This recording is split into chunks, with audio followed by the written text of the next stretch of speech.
조금 더 그 주제를 기존의 어떤 인문 사회과학적 논의하고 그다음에 새롭게 대두되는 그런 논의를 뽑아서 그런 논의의 어떤 내적 논리 구조와 그리고 그런 것들이 지니고 있는 함의를 인문 사회과학적인 함의를 찾아보는 그런 방식으로 진행을 하도록 하겠습니다. 그래서 제가 먼저 PPT를 띄워놓고 같이 보도록 하겠습니다.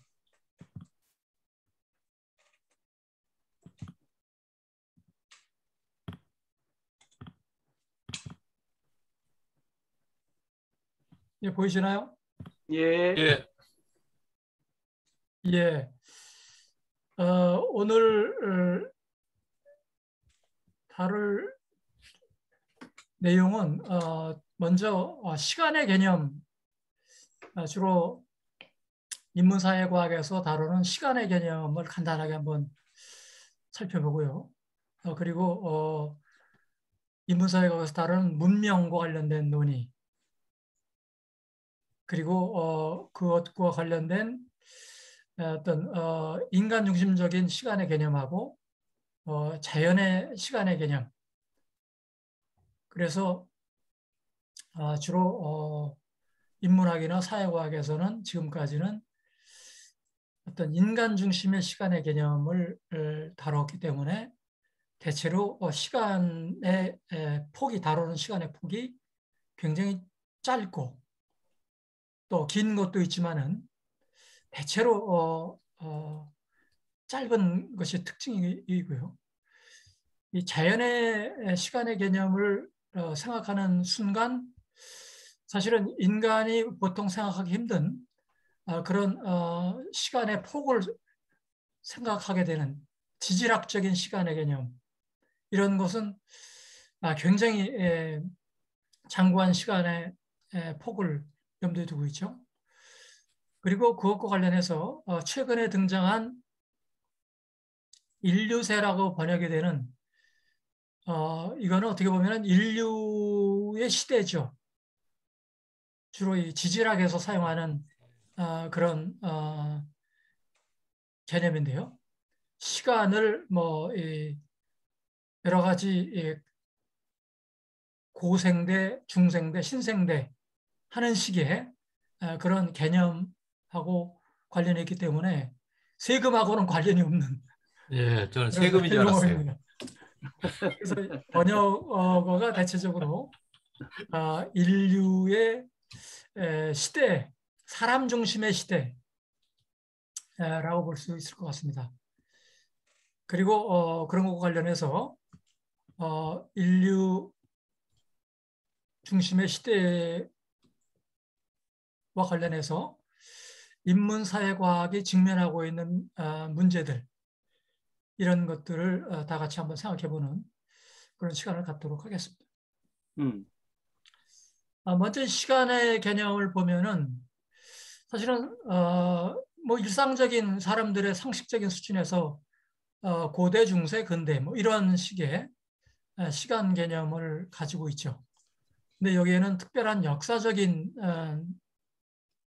어떤 기준이나 그런 것보다는 주로 그냥 시간을 산술적으로 구분하는 이러한 것이 이제 전통적인 많은 사람들이 가지고 있는 그런 것이고요. 대안적인 시간의 개념은 조금 더 어떤 개념과 관련된 이론과 관련된 그래서 막스의 경우는 뭐 생산 양식을 중심으로 해서 어떤 시대를 구분하는 그런 것들이 이루어졌기 때문에 나름대로의 특정한 개념을 가지고 시대를 구분하는 그런 것이 특징이라고 볼 수 있을 것 같고요. 프랑스의 아나락파 역사학파나 또 그것에 영향을 받은 세계 체계론 같은 데서는 시간을 세 가지 정도로 구분을 하고 있어요. 특정한 사건을 중심으로 해서 특정한 시대 연대. 그래서 무슨 뭐 혁명이 일어났거나 뭐 보면은 뭐 정치적인 사건이 있다거나 그런 특정한 시기, 그래서 시간의 폭이 굉장히 짧은 그런 것이라면은 그것보다는 조금 긴 시간의 단위가 국면이라는 컨정초라는 그런 개념을 사용하고 있습니다. 시간 단위가 뭐 10년에서 20년 좀 더 긴 시간이고요. 그리고 조금 더 장기적인 어떤 구조적인 변화를 만들어내는 그런 것을 장기 지속, 롱 듀레라는 이러한 개념을 사용하고 있어요. 그래서 이때 시간의 개념은 대체적으로 2세기, 3세기 그 사람들의 생각이 어떻게 변했는가, 하루아침에 변하지 않는다는 거죠. 뭐 대표적으로 지금 한국 사람들이 쓰는 집의 크기를 얘기할 때 평을 가지고 사용하죠. 몇 평, 몇 평. 그런데 모든 단위는 다 센티미터나 미터임에도 불구하고 계속해서 평이라는 용어를 쓰고 있어요. 그래서 굉장히 오랫동안 100년, 200년 그런 개념을 가지고 뭐 사용한다는 거죠. 사람들의 생각의 습관, 가치관, 세계관 이런 것들이 상당히 오랜 기간 동안에 걸쳐서 지속이 되고 그 변화가 단기간에 이루어지지 않는 그런 시간의 개념을 장기 지속이라는 개념으로 브로델 같은 역사학자들이 얘기를 하고 있죠. 그리고 이 자본주의의 등장, 이것도 뭐 15세기부터 시작이 돼서 한 500년 이상 지속이 되는 그런 것을 분석 단위로 했을 때 장기 지속이라는 개념을 사용하고 있습니다. 이것이 주로 이제 역사학, 사회과학에서 사용하는 이런 시간의 개념이죠. 물론 경제학이라든가 사회학이라든가 정치학 이런 데서 여러 가지 논문들이 분석하는 것은 거의 이런 장기적인 시간이라기보다는 이른바 공시적인 당대 2010년의 데이터를 가지고 조사를 해서 그것을 분석하는. 그래서 시간의 개념이 굉장히 짧죠. 그래서 그것을 크로스 섹셔널 데이터 분석이라고 이렇게 흔히 얘기를 하고 있죠. 횡단 분석이라는 이러한 것이 이제 경제학이나 사회학에서 일상적으로 이루어지는 분석의 시간의 어떤 개념인데 사실은 그거는 어떻게 보면은 20세기에 들어와서 생겨난 어떤 새로운 흐름이라고도 볼 수가 있겠죠. 그런데 이제 21세기에 들어와서 새롭게 대두가 되는 시간의 개념이 하나가 있고 그것이 이제 주로 지질학 연구에서 사용하는 개념이 점차 인문학, 사회과학으로 이렇게 흘러들어오는 그런 개념이 바로 이 인류세라는 앤스로포세네라는 이런 개념이죠. 인류세의 개념은 지질학적인 차원에서 지구의 여러 가지 형태나 지구의 속성에 변화를 미치는 중심적인 행위자가 누구냐? 여러 가지 행위자들이 있겠죠. 그런데 그것이 드디어 인간이 그러한 지구 변화에 영향을 미치기 시작했다라는 의미에서 인류의 시대, 인류세라는 이러한 용어를 사용하기 시작했어요. 그래서 그 전의 시기는 홀로세라는 빙하기 이후에 최후의 빙하기 이후에 한 뭐 1만 년 전부터 시작된 그런 인류가 처음에 등장하기 시작하는 그 신석기 시대 시작부터 해서 그것을 홀로세라는 이름으로 그거를 부르기 시작했고요. 그 이후에 인류세의 시기는 어떤 학자들은 주로 이 산업혁명을 기점으로 해서 다루기도 하고 어떤 학자는 2차 대전 이후의 시기가 바로 그런 시기다. 여러 가지 쟁점들이 있는데 인간의 여러 가지 행위가 결국은 지구의 여러 가지 생태계의 근본적인 변화를 만들어내서 큰 변화가 이루어지는 이런 시기를 얘기를 하고 있죠. 그래서 대체적으로 이런 인류세라는 용어가 등장하기 시작하는 것이 얼마 되지 않았어요. 그래서 주로 많이 사용하기 시작한 시기가 2000년대 들어서 시간을 구분하는 새로운 용어로 그것을 사용하기 시작했죠. 그래서 이때 중요한 시간의 개념은 보통 사회과학에서 또 인문학에서 사용한 시간의 개념이 주로 인간을 중심으로 해서 인간과 관련된 그런 것의 시간의 개념을 적용한 것이라면은 주로 이 인류세라는 시간의 개념은 자연의 시간을 중심으로 한 것이다. 그리고 자연과 인간과의 관계를 고려하는 시간의 개념이 바로 인류세라는 이런 시간의 개념이라고 볼 수 있을 것 같습니다. 우리가 자연의 시간을 생각해 보면은 우리가 미처 생각하지 못한 그리고 최근에 여러 가지 과학적인 연구와 더불어서 알게 된 새로운 현실. 1960년대 등장하는 것이 대륙이 움직인다라는 거였죠. 그래서 판구조론이라는 그런 이론이 등장하기 시작하고 그것이 이제 하나의 과학적인 사실로 1970년대, 80년대 연구가 축적이 되면서 그런 것들이 나타나기 시작했어요. 그래서 히말라야 산맥에 거기 조개가 있는 게 왜 그러냐? 바다에 있는 조개가 어떻게 히말라야에 있느냐? 에베레스트에 조개가 있는 것.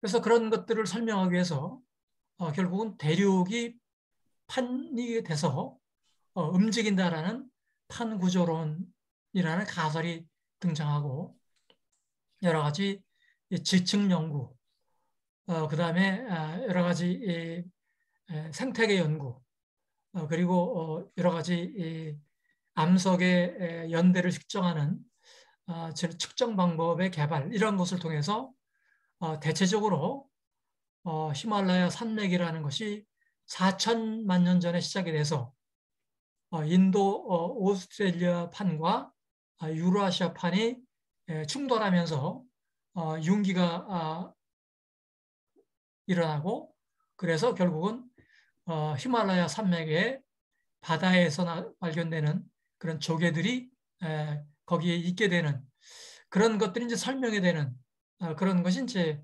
20세기 후반에 과학자들에 의해서 그것이 밝혀졌죠. 그때의 시간의 개념은 결국은 4천만 년 정도에 걸려서 히말라야 산맥이 만들어졌다는 거죠. 그래서 이 자연의 시간은 우리가 생각하는 시간의 개념, 분초, 뭐 그다음에 일, 월, 세기 이것을 넘어서 보통 상상하기 힘든 오랜 기간이 이런 자연의 변화와 관련된 이런 시간으로 많이 다뤄지고 있어요. 그런데 이러한 변화가 오랜 기간에 걸쳐서 이루어진 변화가 사실은 인간이 중심이 된 여러 가지 사회적, 경제적, 그리고 지리적, 지구적 이런 변화의 중요한 요소들이 바로 인류세를 얘기하게 되는 그런 것이죠. 그래서 지난 300년 동안 지구 인구가 10배 증가했다는 것. 굉장히 오랜 기간 동안 인류가 진화해온 오랜 기간 동안 그런 변화가 없다가 최근에 지난 3세기 동안에 인구가 10배 증가했다는 것. 그 다음에 지난 한 세기 동안 인류가 사용한 화석 연료가 그 전에 모든 시기에 사용된 화석 연료를 능가했다는 것. 그리고 현재 지구의 30% 내지 50%의 표면이 변형이 되어 있다는 것. 인간에 의해서 뭐 도시화나 여러 가지 경작지, 그 다음에 도로, 그 다음에 댐, 이런 각종 이런 것을 통해서 30에서 50%가 변형했다는 거죠. 지구의 자연적인 상황에 여러 가지 변형을 가하는 것이 인간이라는 거죠. 그리고 더 나아가서 있던 생물이 사라지고 그래서 계속해서 지금 생물들이 사라지는 그런 일이 진행이 되고 있고 그리고 지구를 유지해왔던 오존층이 파괴되는 여러 가지 변화들이 단기간에 이루어지는 이런 것들이 나타나고 있다고 볼 수가 있겠습니다. 그래서 새로운 개념은 결국은 인간과 자연, 인간과 우리가 고려하지 않았던 생태계의 문제, 이런 것들을 동시에 고려하는 이런 시간의 개념으로서 인류세, 앤스로포세네라는 이런 개념이 등장했다고 볼 수가 있을 것 같습니다. 이것과 관련해서 우리가 기존에 그럼 왜 자연에 대해서 별로 이렇게 주목을 하지 않았는가? 보통 자연은 저급한 것, 자연과 대비되는 것이 서구적인 의미에서는 문화죠, 컬처라는 거죠. 네이처와 컬처. 그 네이처는 자연 상태고, 컬처는 컬티베이트. 다시 말해서 이렇게 경작을 하고 육성을 하고 가공을 해서 무엇을 만드는. 그래서 인간의 의식과 의도와 기획이 노력이 가해져서 자연이 아닌 자연 상태에서 벗어난 그것을 때로는 야만과 문명을 비교하는 그래서 문명이라는 것, 시빌라이즈 된 거는 야만 자연 상태에서 벗어난 것. 그래서 이 문명인과 야만인을 구분한다든가 뭐 그런 구분을 하죠. 그래서 뭐 요즘 TV에서도 자연인이라고 했을 때 그런 프로그램 있죠. 자연인은 뭔가 이런 현대 문명에서 좀 멀어진 뭐 그런 것을 의미하는 듯한 그런 함의로 사용되고 있는데 그래서 자연이라는 것 자체가 별로 이렇게 중요한 관심의 대상이 되거나 의미 있는 그런 존재로 인식되지는 않았다는 거죠.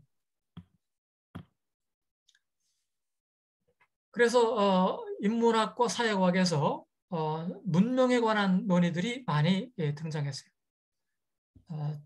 대체적으로 이 거시적인 문명에 관한 담론들. 그리고 문명이라는 것은 상당히 고도로 발달된 문화적, 기술적 수준에서 앞선 그런 사회로 이렇게 얘기가 됐고 또 지금도 많은 사람들이 어떤 문명사회라는 것은 상당히 발전된 앞서가는 그런 것이고, 그래서 이 4대 문명, 이것은 중국의 양계초라는 사람이 그 처음에 그런 용어를 써가지고 주로 아시아 쪽, 한국이나 일본이나 뭐 대만이나 이런 쪽에서는 세계 고대 문명을 4대 문명이라고 이렇게 얘기를 하게 되었죠. 그런데 실질적으로 많은 연구자들은 4대 문명이 아니고 뭐 9대 문명을 얘기하고 있죠. 그것은 뭐 조금 이따 다루기로 하고요.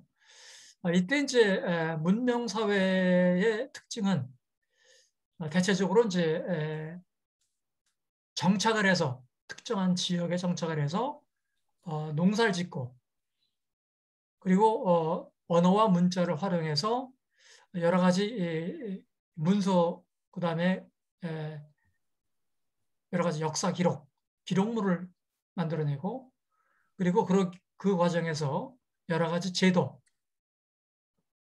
정부, 국가, 그다음에 뭐 형벌제도 이런 것들을 만들어내고 조세제도 이런 것들이 이제 등장하고 그리고 그런 것들이 규범이나 법을 통해서 작동하게 되는 그런 것을 이제 이 문명이라고 흔히 얘기하는 그런 것이죠. 그런데 이제 이런 문명이라는 이런 개념과 관련해서 같이 사용되는 것이 문화라는 개념이죠. 어떤 경우에는 고도로 발전된 문화가 문명이다라는 그런 용어로 어, 어, 그런 방식으로 사용하기도 하지만은 어, 흥미로운 것은 이제 스팽글러라는 오스발드 스팽글러라는 독일 역사 철학자는 문화와 문명을 구분해서 문화는 일종의 과정으로서의 becoming이라는 과정으로서의 문화 그리고 문명이라는 것은 그런 문화가 계속해서 누적이 되고 또 이 변화 과정이 더 이상 이루어지지 않는 상태. 그래서 이 문화의 최종적인 어떤 상태가 문명이라고 이렇게 봤어요. 그래서 문화와 문명을 구분하는 이런 방식으로 문명, 문화를 구분하기도 했죠. 그리고 이 독일의 사회학자 노르베르트 엘리아스라는 사회학자는 굉장히 조금 이따 좀 구체적으로 말씀을 드리겠지만은 독특한 사회학자였어요. 그리고 사망 후에 더 유명해진 사회학자죠. 그래서 이 문화를 문명과 비슷하게 문화는 자연에서 벗어나는 것.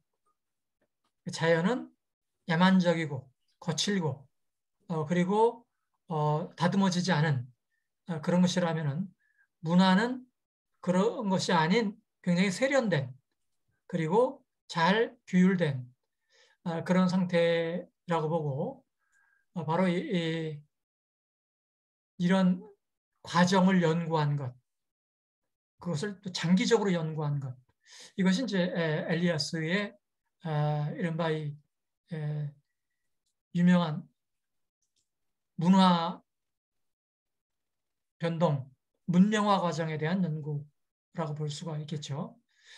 그래서 문화가 일종의 문명의 토대다라는 그런 것이고 문화와 문명은 일치하는 것이 아니라 문화는 문명의 토대이면서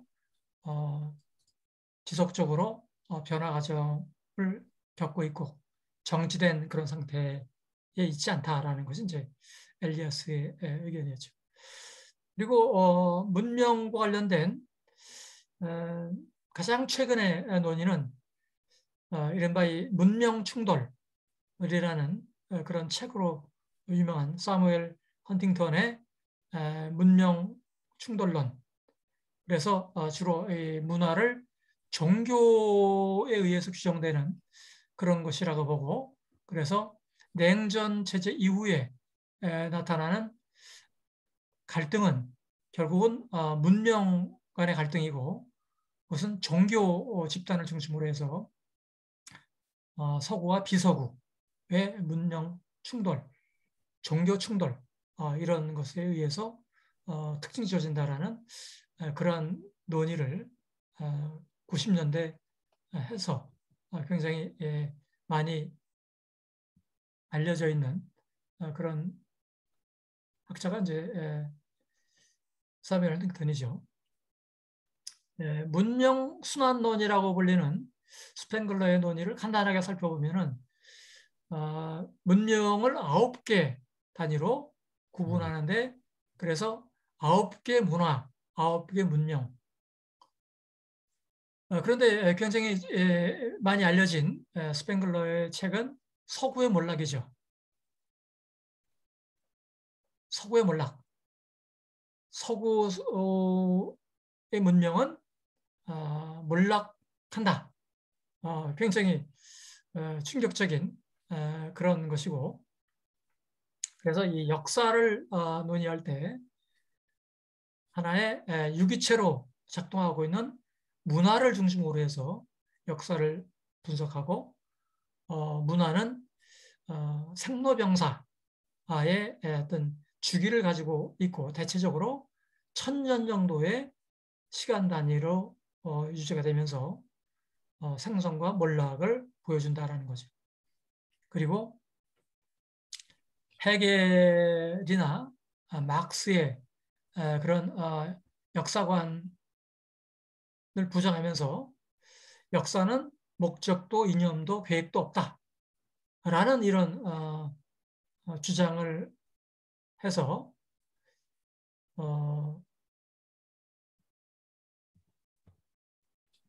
상당히 독특한 이런 역사 개념을 제시를 했고, 그런 관점에서 바로 대체적으로 서구 사회에서는 이런 1000년 정도 지속된 서구 문화가 대체적으로 더 이상 변화에, 역동적인 변화 시기에 접어들지 못하고 대체적으로 정체가 되는 그런 것이 제 20세기에 그런 징후들이 나타나고, 그래서 얘기하기를 2000년쯤이면은 서구 문명의 몰락이 시작이 된다. 이런 시작이 될 때 나타나는 특징 중에 하나가 주로 이 권위주의 체제가 등장한다는 거죠. 그래서 초헌법적인, 그리고 폭력적인 이런 정치 체제가 등장해서 한 200년 정도 지난 다음에 완전히 몰락한다. 그리고 그러한 서구 문명의 몰락의 시작은 바로 이 기술 중심의 사회, 그리고 제국주의, 그리고 대중문화, 이런 것들이 쇠퇴를 촉진시키는 핵심적인 요인이다라고 이렇게 얘기를 하고 있어요. 그래서 서구에서 나타나고 있는 이른바 이 여러 가지 극우 민족주의, 이런 부분들이 여기서는 케사르주의라고 스팽글러가 얘기했던 시저의 어떤 통치 방식이죠. 뭐 그런 것과 유사한 점이 있다라고 얘기하는 사람도 있는데, 뭐 그런 거는 아직까지는 뭐 과도한 주장인 것 같고요. 대체적으로 스팽글러는 이 상당히 염세적인 그런 역사관을 보여주고 있다고 볼 수가 있겠습니다. 엘리아스의 문명화 과정에 관한 논의, 아까도 말씀드린 것처럼 엘리아스는 유태인으로 독일에서 있다가 나치가 등장하면서 독일을 벗어나서 영국으로 가서 영국에서 여러 가지 일을 하다가 사회학을 공부를 하고 그리고 사회학자로서 활동을 하다가 나중에 독일로 다시 돌아왔죠. 그런데 독일에 머무는 기간 동안 책이 영어로 번역이 됐는데 사실은 그 책은 이미 1939년에 쓰여진 책이에요. 위버덴 프로세스 데어 시빌라이제이션이라는 The Civilizing Process로 번역이 된 지금은 이제 고전처럼 읽혀지는 그 책인데 그래서 번역이 되기까지 별로 이름이 알려지지도 않았고 그리고 그 책이 그렇게 많은 사람들에 의해서 평가도 되지 않았던 그런 책이죠. 그런데 이제 1권, 2권, 2권이 1982년에 번역이 되면서 그야말로 선풍적인 그런 반응을 일으킨 굉장히 독특한 이력을 보여준 학자가 바로 엘리아스라는 독일 학자죠. 엘리아스의 연구 방식은 아주 오랜 기간의 장기적인 관점에서 사회를 구성하는 여러 가지 요소들이 어떻게 서로 연계돼서 변하는가 그런 것에 관심을 가졌어요. 그래서 권력, 사람들의 일상적인 행동, 감정, 그리고 지식 이런 것들이 어떻게 서로 연계돼서 하나의 변화를 문명화 과정이라고 하는 그런 과정을 보여주었나. 그래서 어떤 부분을 연구하는 것이 아니라 통합적으로 전체를 연구하면서 그 부분들이 어떻게 서로 연계되어 있는지 상당히 어려운 작업이죠. 그리고 이론적으로는 막스 베버의 사회학 연구방법론을 거부를 했어요. 막스 베버의 사회학 연구방법론의 여러 가지 특징 중에서 가장 많이 언급되고 있는 것이 이념형을 구성을 해서 사회를 연구하는 거죠. 사회가 워낙 다양하고 시기적으로 다르기 때문에 실제의 형태를 다루는 것이 아니라 추상화된 이른바 칸트적인 그런 관점에서 하나의 개념적인 추상화된 그런 것들을 만들어서 그것을 가지고 사회를 분석하는 것이 필요하다라는 이런 것을 거부하고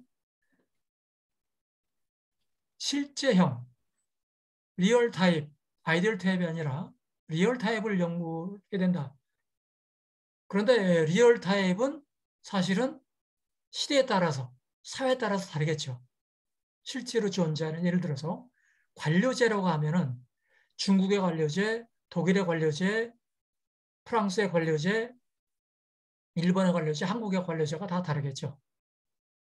그래서 베버는 그런 관료제를 연구하기 위해서 어느 나라의 관료제와도 일치하지 않지만 관료제라는 것을 나름대로 연구할 수 있는 분석 틀로서 추상적인 관료제의 이념형 이런 것들을 만들어서 연구를 해야 된다고 했는데 엘리아스는 아니다.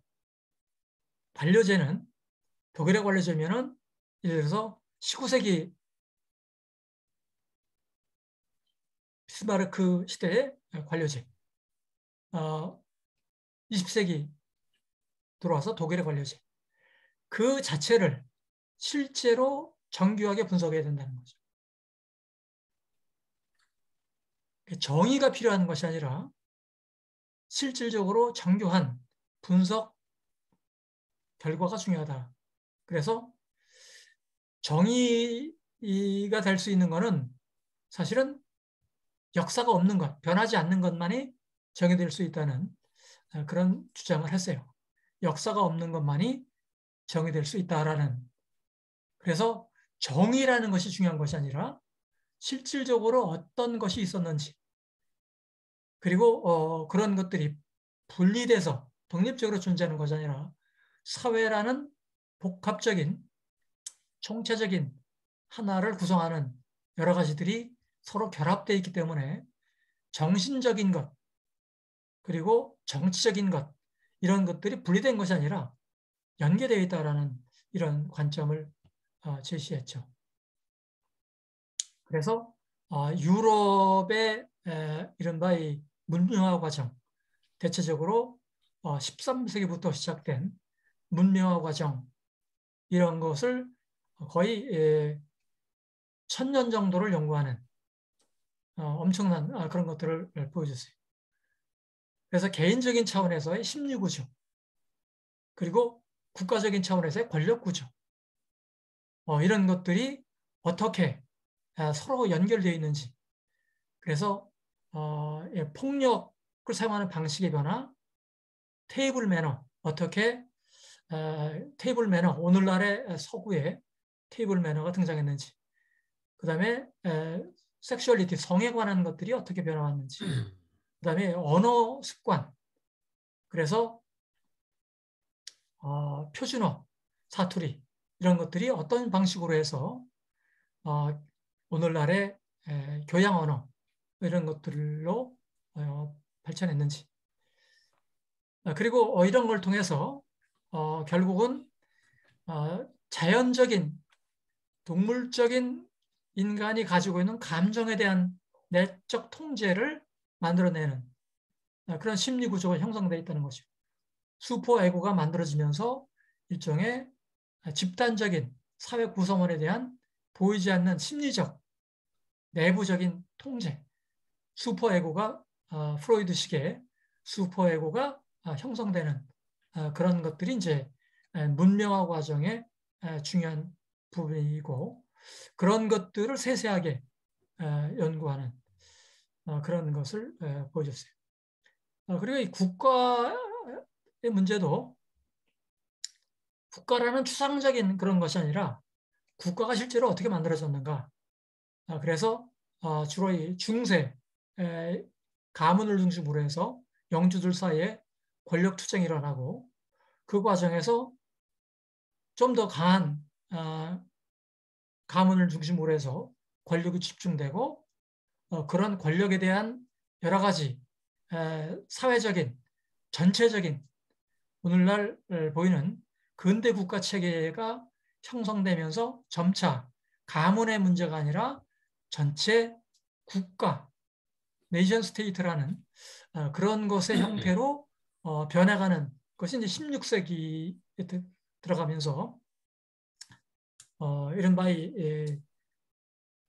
징집에 의해서 가문의 군대는 징집이 아니죠.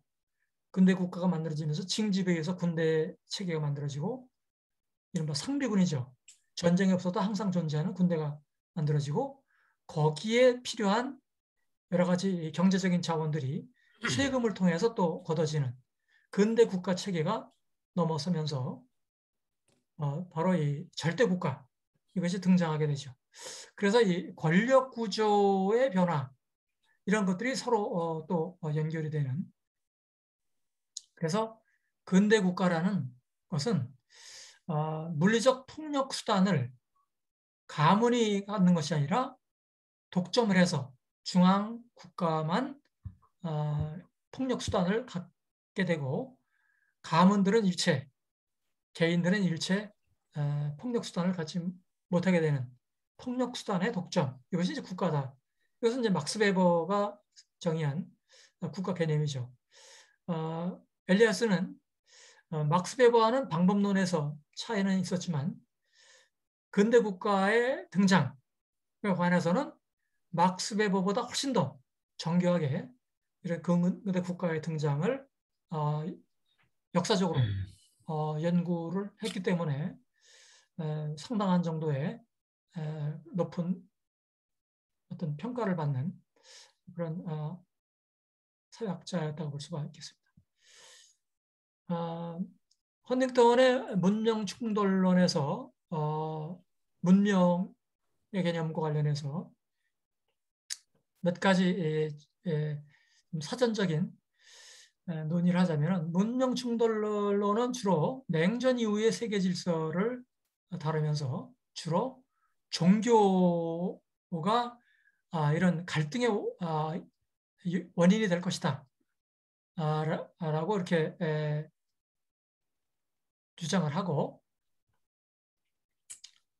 그래서 서구 국가들 사이에서의 갈등, 주로 20세기에 이르기까지의 갈등은 군주들 간의 갈등, 또 국가 간, 중세는 이제 군주들 간의 갈등이었고, 그 다음에 국가 간 갈등, 이데올로기, 주로 이 냉전 체제에서 이데올로기 갈등, 이러한 갈등이 이제 서구 국가들 내에서의 갈등이었다면, 20세기 이후에 갈등은 서구와 비서구 국가들 간의 문화 충돌이다. 갈등의 핵심이 문화라는 그런 거죠. 그런데 사무엘 헌팅턴이 하버드에서 오랫동안 있었는데, 그때 그 제자 중에 한 명이 프란시스 후쿠야마라는 사람이에요.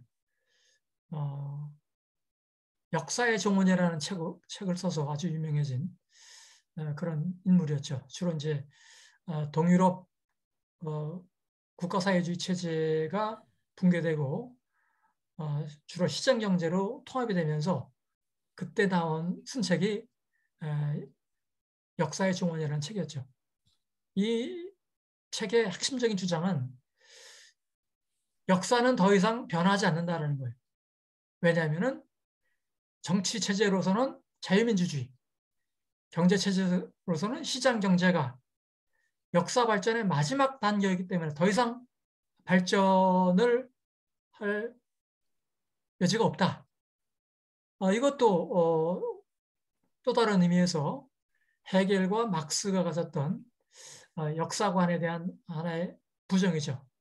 헤겔이나 막스는 역사는 끊임없이 변증법적인 그런 과정을 거치면서 변한다고 했는데, 후쿠야마는 변하지 않는다. 이 역사는 끝났다. 가장 완벽한 이른바 자유민주주의와 시장경제 체제가 형성되면서 이것이 가장 고도의 단계다라는 거죠. 그런데 헌팅턴은 자기 제자 후쿠야마의 견해에 반대를 했어요. 그렇지가 않다. 역사는 계속해서 갈등을 보여주고 있고, 그리고 그런 갈등은 여러 가지 충돌, 계속해서 문명 충돌의 형태로 갈등의 내용이 바뀌었지 갈등이 사라진 건 아니다라는 거죠. 여기에 이제 지시된 표는 종교를 중심으로 해서 세계를 구분한 그런 겁니다. 그래서 여기에 주로 이 서구 기독교와 가톨릭, 그 다음에 러시아, 여기에는 이제 러시아 정교, 그 다음에 북아프리카와 중동 지역의 이슬람, 그 다음에 중국은 유교, 한국도 유교로 이렇게 포함이 됐고, 그 다음에 남미, 멕시코 같은 경우는 주로 이 카톨릭이지만 변형된 카톨릭.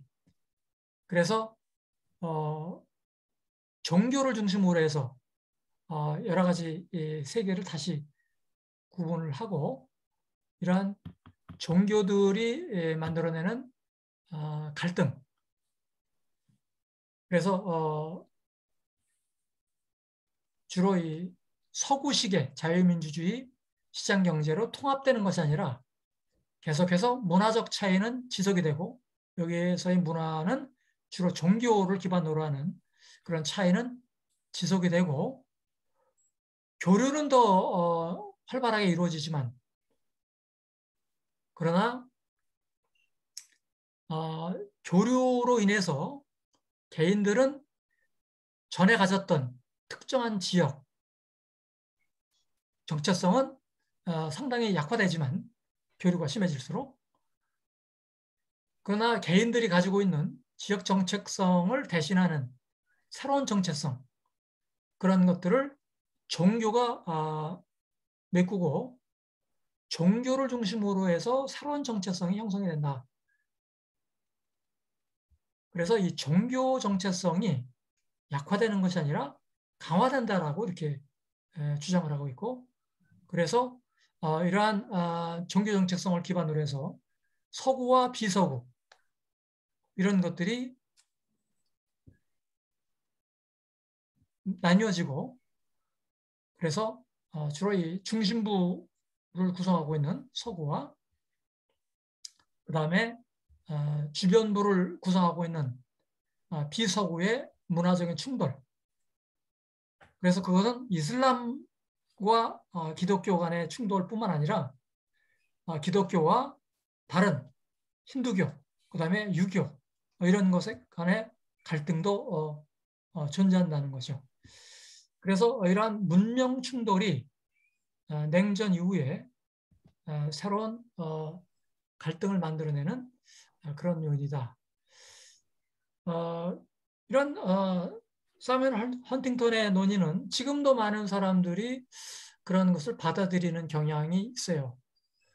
그래서 그런 것에 문제점을 좀 몇 가지로 정리를 해볼 수 있을 것 같아요. 첫째로 민주주의가 서구의 전유물인가? 서구도 민주주의는 18세기, 19세기, 20세기 중엽까지는 아니었죠. 그래서 민주주의라는 것은 서구의 전유물이 아니다라는 거죠. 그래서 서구적인 그런 요소와 비서구를 구분하는 그런 것이 헌팅턴의 경우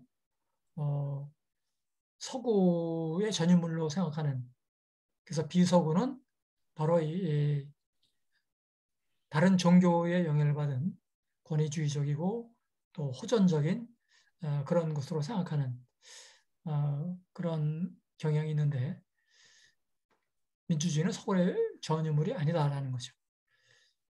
그 다음에 이 종교와 경제적인 통합. 보통 종교 서구 중심의 자본주의권과 그 다음에 비서구의 다양한 종교의 경우 비자본주의냐 하면 그렇지는 않죠. 그리고 경제적으로도 뭐 영국과 이후의 통합이라든가 미국과 사우디, 영국과 EU는 통합이 됐다가 분리가 됐죠. 경제적으로 통합이 되고 종교적으로 통합이 됐다가 사실은 종교는 뭐 비슷하지만 경제적으로 다시 분리가 됐죠. 미국과 사우디아라비아는 종교는 다르지만 또 경제적으로는 통합되어 있어요. 그래서 이슬람권과 그다음에 서구의 갈등을 그런 문명 충돌론에서 그렇게 얘기하는 것은 사실은 과도한 그런 일반화라고 볼 수가 있겠죠. 그리고 이 기독교나 가톨릭, 그거는 주로 민주주의고 그리스 종교는 러시아의 권위주의적인 그런 것의 핵심적인 특징이다. 그렇게 얘기할 수 있느냐? 사실은 파시즘이라는 것이 독일, 오스트리아, 이태리 이런 나라들이 그럼 그리스 종교나 이런 종교 때문에 그런 것인가? 아니죠. 거기도 카톨릭과 기독교 뭐 이런 특징들이 있었고, 그래서 종교와 정치 체제를 일치시키는 것은 그거는 타당하지 않다. 오늘날의 종교 문제는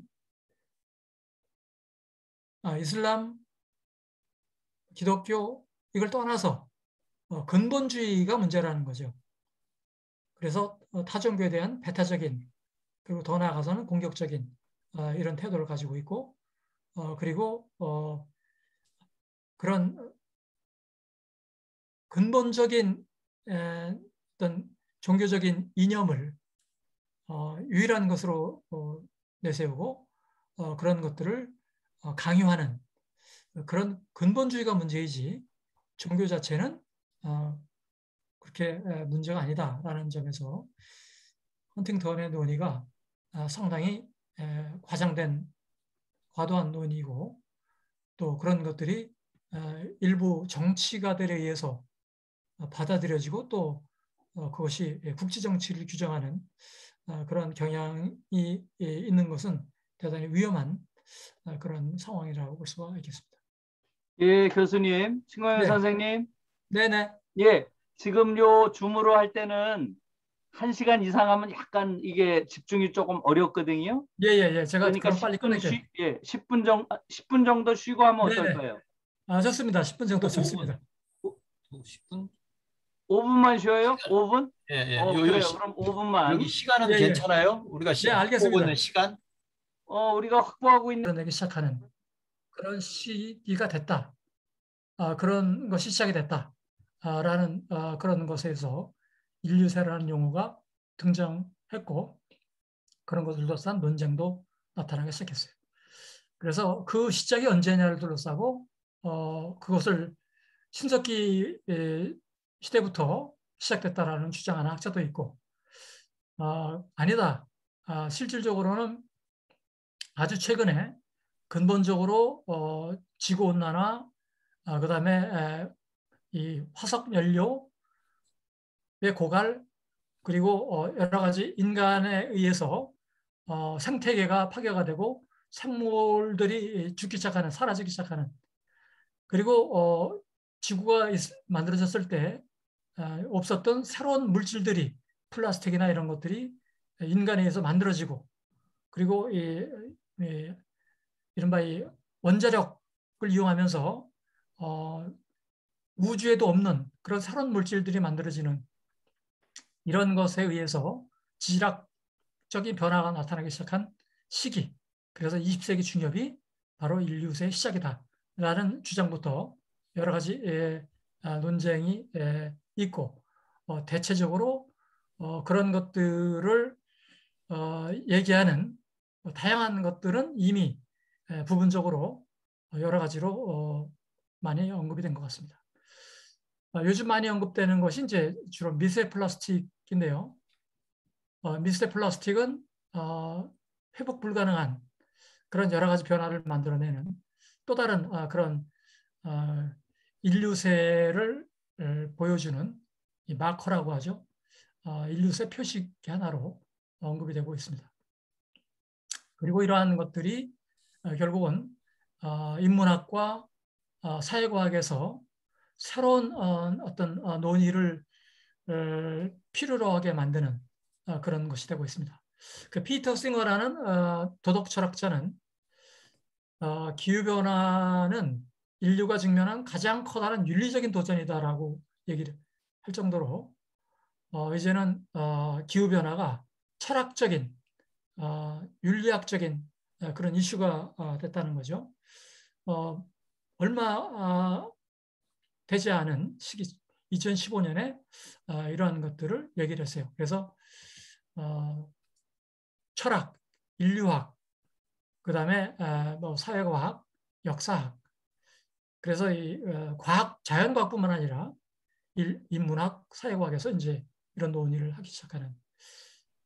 그리고 이 관련된 책들이 여기에 이제 표시되어 있는데요. 대체적으로 왼편의 그림은 주로 이 원자력 발전소, 오른편의 그림은 지구 온난화와 이 북극, 남극의 빙하가 녹으면서 결국은 해수가 높아지는 그런 상황들을 보여주고 있죠. 그래서 좀 더 장기적인 관점에서 과학적인 데이터로 연구한 결과들이 여기에 나와 있는 지구 온난화가 실질적으로 얼마나 그런 심각한 수준에서 진행되고 있느냐. 그래서 나사에서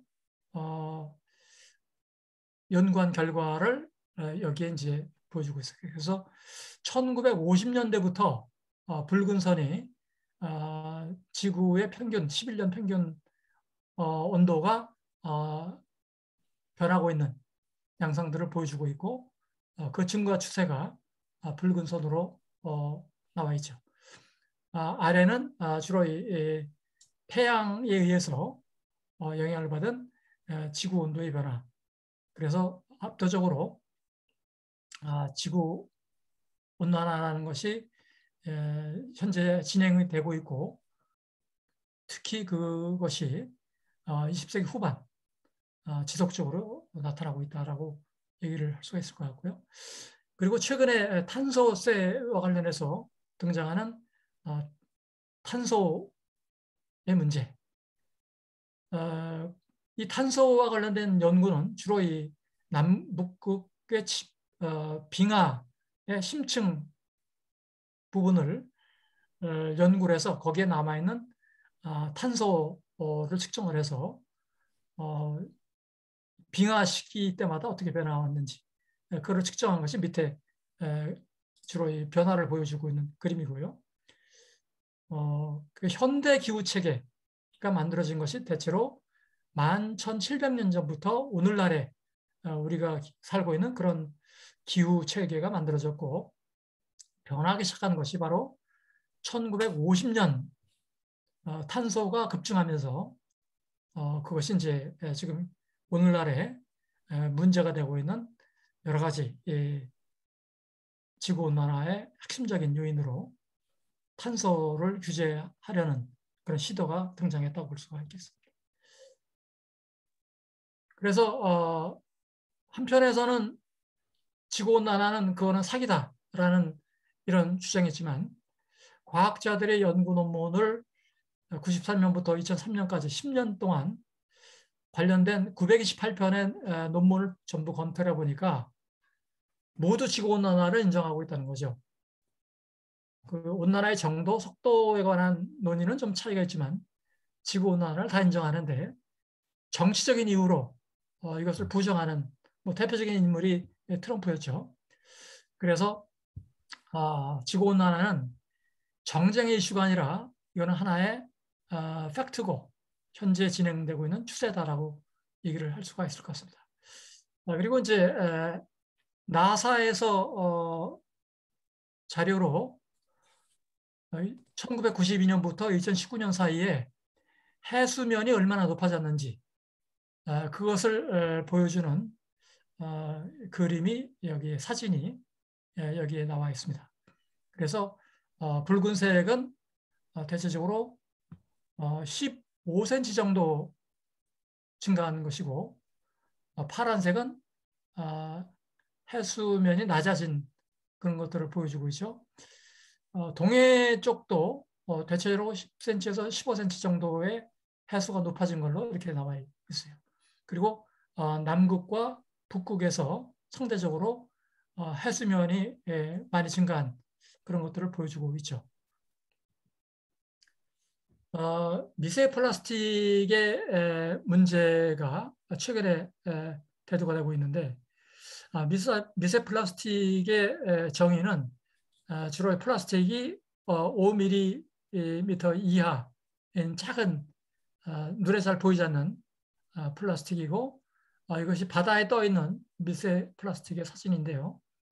이것은 이제 부식이 되지 않고 해양 생물들이 섭취를 하게 되면은 물고기의 소화 기능을 마비시키고 또 그것이 이제 어부들이 잡아서 식탁에 오르는 경우에 인간의 몸으로 들어와서 결국은 각종 질병을 만들어내고 또 여러 가지 건강에 치명적인 그런 것들을 만들어내는 그것이 이제 미세 플라스틱인데 이것이 이제 해양의 어떤 심해에까지 이런 밀폐 플라스틱이 지금 확산돼 있다라고 이렇게 얘기를 하고 있습니다. 그래서 인류세를 둘러싼 그런 논의는 대체로 인류세 자체를 불인정하는 것이 아니라 인류세의 시작 시기를 둘러싼 그런 것을 둘러싼 논쟁이 있다고 볼 수가 있을 것 같습니다. 그래서 인문학과 사회과학에서의 인류세의 문제는 사실은 그것이 인간과 자연과의 관계를 그리고 거기에서 파생되는 인간과 인간과의 관계를 어떻게 새롭게 논의할 수 있을까? 그런 차원에서 접근하는 것이 필요하겠다라는 생각이 들고요. 그리고 관련해서 기존의 인문사회과학이 상당 부분 그런 것에 대해서 제대로 대응을 하지 못하고 어떤 여러 가지 논의를 중심적으로 견인하지 못하는 그런 한계를 보여주고 있다는 점에서 여러 가지 새로운 논의가 필요한 부분이라고 볼 수 있을 것 같습니다. 그리고 관련해서 등장하는 개념이 생태적 부채라는 이런 개념이 등장하는데요. 대체로 이러한 변화를 통해서 혜택을 누리는 지역은 주로 발전된 서구죠. 여기서는 글로벌 노스라는 개념으로 많이 언급되는 주로 잘 사는 부유한 산업 국가들. 그 나머지 국가들은 대체적으로 경제적으로 더 어렵고 못 살게 되는데 글로벌 노스의 경우는 이러한 생태계 파괴 그리고 지구온난화 다양한 그런 걸 통해서 부를 누리고 있지만 글로벌 사우스는 사실은 그런 것을 누리지 못하면서 그것의 부산물, 부정적인 것을 또 공유하게 되는 그러다 보니까 실질적으로 더 의료나 이런 부분에서도 취약하고 경제적인 자원도 빈약해서 더 많이 고통을 받는 그런 것들을 생태적 부채다라고 이렇게 얘기를 하고 있죠. 그래서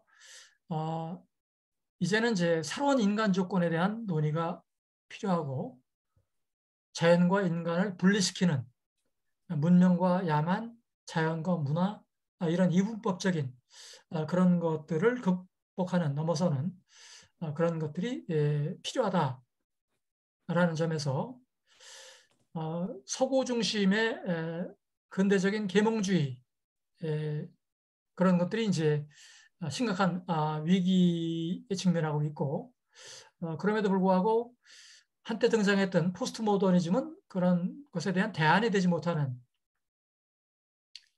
그런 점에서 새로운 형태의 인문학과 사회과학이 필요하고 그것은 현재 이러한 인류세 시대의 생태적 불균형 그리고 그것을 낳은 인간 행위를 막기 위한 사회운동의 어떤 이론적 도덕적 토대를 제시해야 하는 과제를 안고 있다고 볼 수가 있겠습니다.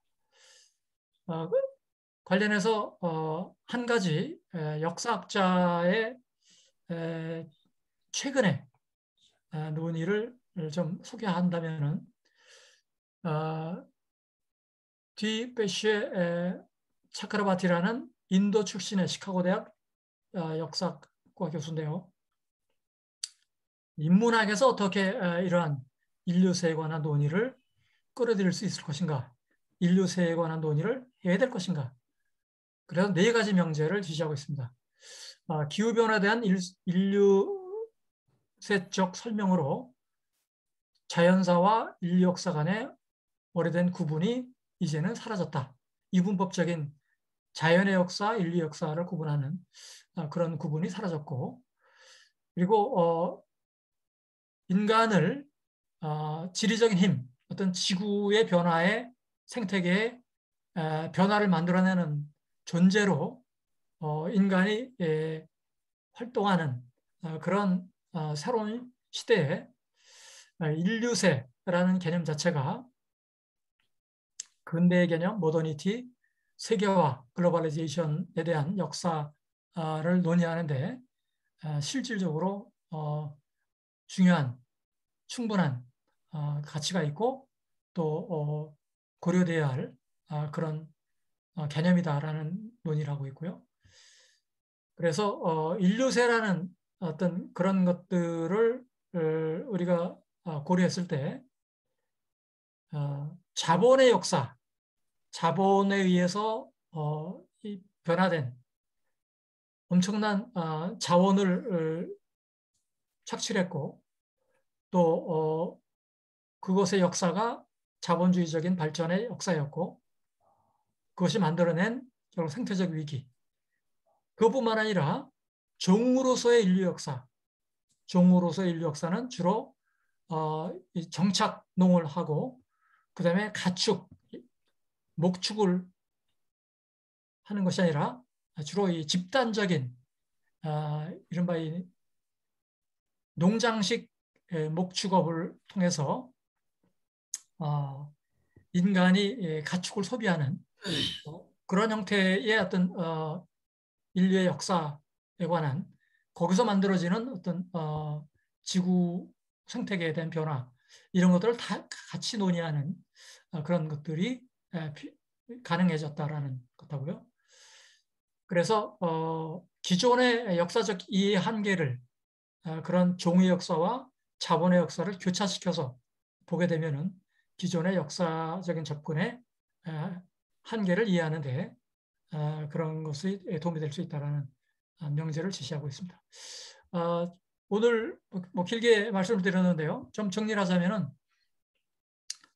결국은 인간과 자연과의 관계를 다시 다룰 필요가 있다는 것이고 그래서 전통적인 문화, 자연, 야만, 문명 이런 구분이라는 것 자체가 너무 인간 중심적으로 되어 있다는 것.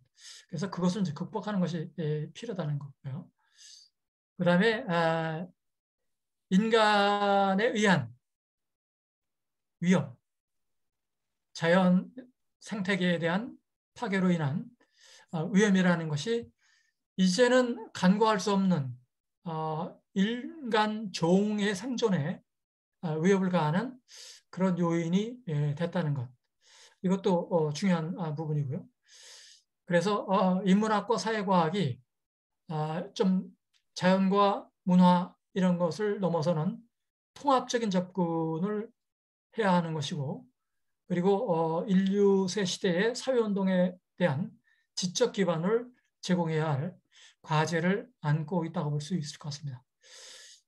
그리고 대체적으로 이러한 문제에 접근하기 위해서는 50년 앞을 내다보고 계획을 해야 하지만 각국의 정치는 지극히 단기적인 이해에만 집중하고 있어서 해결이 어려운 것이 현실이라는 점에서 정치에 대한 새로운 인식이 필요하다는 것도 중요한 점이라고 볼 수 있겠습니다. 예, 제 얘기는 여기서 마치도록 하겠습니다. 들어주셔서 감사드립니다.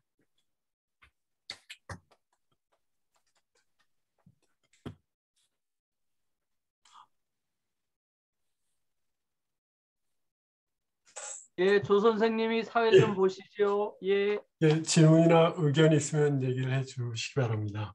네.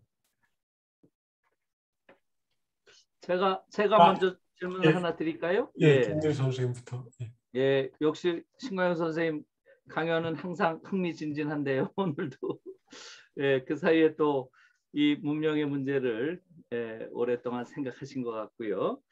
결국은 이 지금 인류세란 개념으로 이야기하셨지만 결국 이 위기를 가져온 가장 핵심적인 요인은 결국 자본주의 문제인 것 같아요.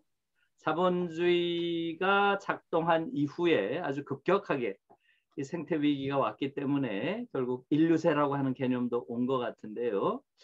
지금 이 자본주의를 넘어설 수 있는 어떤 가능성에 대한 말하자면 생태 사회학적 상상력이 좀 필요할 것 같아요. 그런 선생님이 사회학자로서 자본주의를 넘어서 어떤 가능성이 있을지에 대한 말씀을 좀 여쭙고 싶고요. 또 지금 옆에 또 마침 김옥윤 선생님도 계시니까 김옥윤 선생님한테도 좀 여쭙고 싶은 것이 지금 막스의 경우에 주로 이제 자본주의 문제를 착취에 맞춰서 소외와 착취 두 가지죠.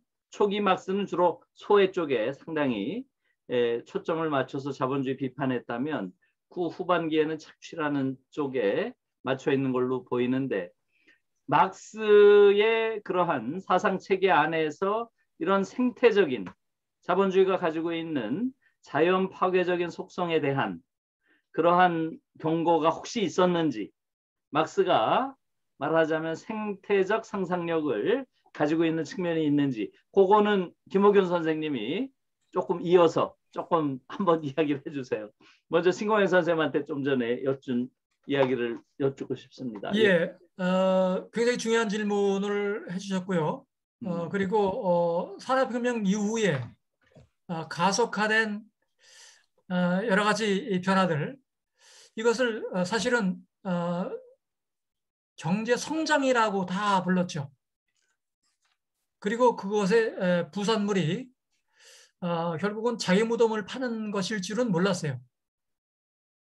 그래서 엄청난 규모의 이 석유 자원, 화석 연료를 사용을 했고, 그래서 석탄이 다 떨어지면서 석유를 더 많이 사용하고, 석유도 다 떨어지면서 여러 가지 원자력 뭐 이런 걸 하고, 그리고 석유로 인한 현대 문명은 사실은 진짜 뭐 이 플라스틱 문명이죠.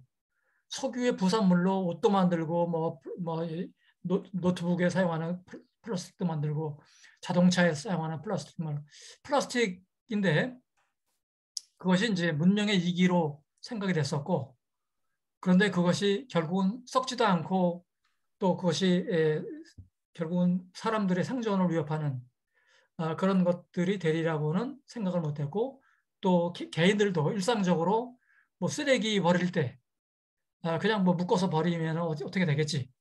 그 종착지가 어딘지는 뭐 관심이 없었던 거죠. 대중 소비 사회, 이런 대량 생산, 대량 소비 이런 사회가 되면서 결국은 거기에 관과된 것들이 결국은 생태계 문제, 자연의 순환 관계를 전혀 고려하지 않은 그래서 소비가 미덕인 사회가 되면서 결국은 생태 파괴는 더 심해졌다고 볼 수 있겠죠. 그리고 그런 것들이 개인적인 차원에서 이러한 운동을 하는 사람들은 주로 비건, 주로 채식주의, 개인적인 차원에서는 뭐 그런 식으로 이제 그리고 소비를 하지 않는 최소 소비, 이른바 이 생태적으로 건전한 소비, 그런 방식으로 대응을 하기도 하죠. 그런데 사회 전체 차원에서 그것을 강요하는 것은 뭐 어려운 것이고 결국은 이런 문제에 대한 어떤 심각성을 공유하는 것, 정치권이 공유하고 또 국가 간 여러 가지 뭐 탄소 배출 문제라든가 그다음에 여러 가지 화석연료의 문제라든가 그런 것에 대한 이른바 이 전 지구적인 합의. 그런데 문제는 사실은 기존의 유럽 국가들은 상당 부분 이런 것에 대응을 해왔고 나름대로 적응을 하고 있어요. 뭐 독일 같은 경우가 대표적으로 그런 경우 같고요. 그런데 개발도상국들, 뭐 인도나 중국, 또 많은 동남아 국가들, 남미, 아프리카 국가들은 그럼 우리는 뭐 죽으라는 얘기냐? 우리는 그럴 기술적인 역량도 부족하고 또 그런 데 대한 관심도 없고 우리는 먹고 사는 게 지금 당장 해결해야 할 문제인데 그런 차원에서 이른바 이 글로벌 수준에서 새로운 정의가 필요하다는 거죠. 그래서 이른바 아까도 말씀드린 생태적 부채 문제. 그래서 결국은 지금 중국에서 주장하는 것도 그런 거죠. 왜 니네만 그렇게 뭐 잘 먹고 잘 살면서 다 그렇게 문제 만들어 놓고 우리가 좀 그렇게 하려고 그러니까 못하게 하느냐. 우리 보고 무슨 뭐 생태 파괴 주범이라고 비난하느냐. 뭐 그런 식이죠. 그래서 그런 것에 대한 합의가 이루어지기 위해서는 부의 분배, 글로벌한 수준에서의 부의 재분배도 필요하다는 거죠. 그래서 국내적인 차원에서, 국제적인 차원에서의 그런 과정이 필요하고 그런 걸 통해서 현재 문제 심각성을 공유하고 문제 해결에 접근하는 뭐 그런 점에서는 이제 어떤 소비주의, 부의 축적 이것을 경쟁적으로 하는 것이 아니라 좀 더 뭐 기본소득 논의라든가 이런 논의도 이런 맥락에서 맥시멈을 추구하는 것이 아니라 미니멈을 어느 정도 보장하는 그런 것들을 통해서 삶의 질, 그다음에 어떤 소비와 생존의 문제를 결부시키는 그런 것들이 가능하다고 볼 수 있을 것 같습니다. 예. 김옥윤 선생님. 예. 예. 참 민감한 문제랄까 좀 아직도 제가 느끼기에는 그 막스 경제학 내에서 또는 정치 경제학 내에서 온전하게 해결되지 않은 그런 문제를 제기를 해 주신 것 같은데요. 물론 일단은 말하자면 생태계 파괴, 자연의 인간 지배적인 생태계라고 하는 그 문제가 자본주의 탓이다라고 하는 그런 문제는 이제는 더 이제 유효해졌다라고 생각이 되고요. 왜냐하면 예전 같으면 사회주의 너희들은 환경 생태계 파괴가 더 심하잖아라고 하는 그 변명으로 해가지고 그것 때문에 이제 그런 자본 축적, 그런 인가가치 생산을 위한 생산을 위한 생산과 그런 어떤 소비를 위한 생산 사이의 극명한 차이가 초래할 수 있는 어떤 생태계 파괴의 어떤 심각성 이런 부분들이 충분히 조명되지 못한 그런 부분들이 있었는데 지금은 우리가 그런 걸 확연하게 구분을 할 수 있으면서 지금의 어떤 그 가속적인 어떤 이 생태계 파괴랄 이런 부분들이 결국 이제 생산을 위한 생산, 이윤 추구를 목적으로 하는 생산 그것 때문에 기인한다라고 하는 것은 이제 우리가 충분히 인식을 할 수 있다라는 생각이 들고 그러면 그것을 멈추기 위해서는 결국은 막스가 이제 경제 활동은 생산 분배 교환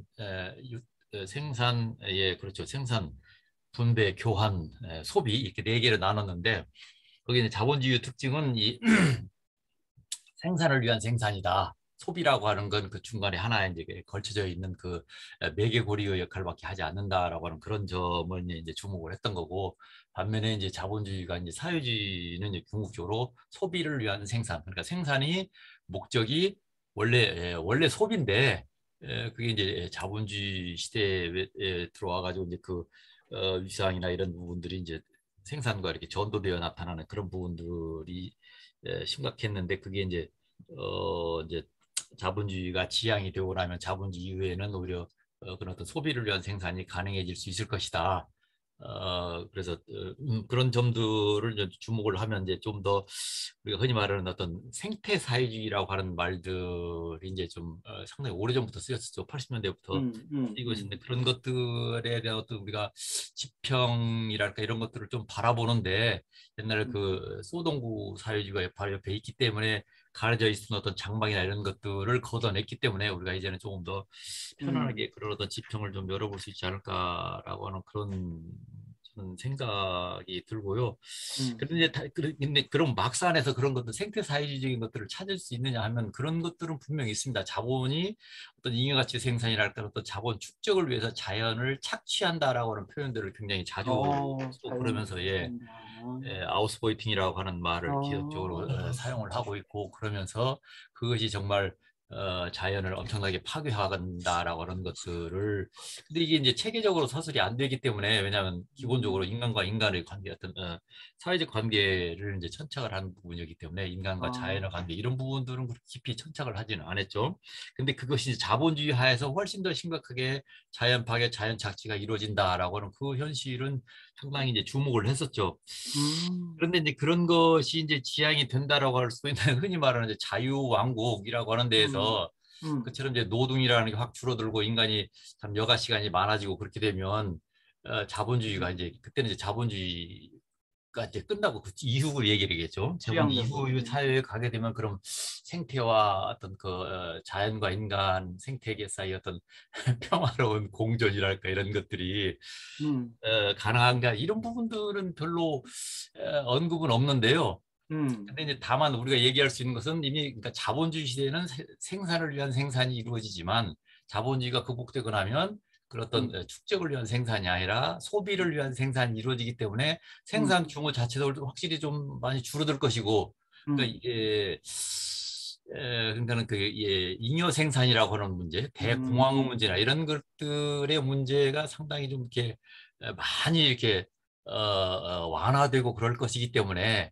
그때도 물론 뭐 낭비나 이런 것들이 있을 수밖에 없겠지만은 그럴 것이기 때문에 자본주의에 비해서는 훨씬 더 어떤 그 이 인간과 이 자연사의 관계 또는 어떤 생태의 문제가 지금보다도 훨씬 더 이 지금 어떤 지금과 같은 어떤 그런 뭐 탄소 중립 문제나 이런 것들이 계속 이렇게 끌고 가진다고 한다면 그래도 그런 어떤 자본주의가 극복이 되고 나면 조금 더 그 문제를 접근하고 해결하는 게 좀 더 수월해지지 않겠느냐라고 하는 그런 어떤 약간 기대 섞인 그걸 그렇게 주장을 했다라고 우리가 좀 그 논리적으로 보충을 할 수 있지 않을까라는 그런 생각이 잠깐 들었습니다. 예. 근데 저는 예, 제가 보충으로 조금 물으면요. 지금 사실 저는 잘 몰랐다가 지금 이야기를 들어서 그런데 막스가 명시적으로 자본은 자연을 착취한다 이런 표현을 썼나요? 착취한다는 말을 썼어요. 나투어 아우스보이텐 이런 표현을 썼어요. 저기 강독 시간에 들어오시면 확실하게 제 증거를 해드릴 수 있어요. 거기 못 가가지고 자본에 그런 표현이 있나요? 자본 안에 저기 그런 내용들이 그 공장에 돌아가는 모습들 이런 것들에 대한 아주 세세한 그런 그 소설이 있는데 거기에 그런 내용들이 있습니다. 그래요? 엄청난 어떤 환경 파괴랄까 환경 오염 이런 부분들이 런던 시내에 그렇게 막 지저분해진 것들 냄새나는 것들 이런 것들을 서술이라기보다는 그거 이제 좀 인용을 많이 하면서 그래요. 예, 고맙습니다. 예. 자, 또 다른 분도 의견이나 질문 있으면 같이 논의를 할 수 있도록 하죠. 저 질문이 있습니다. 네. 네. 안녕하세요. 예.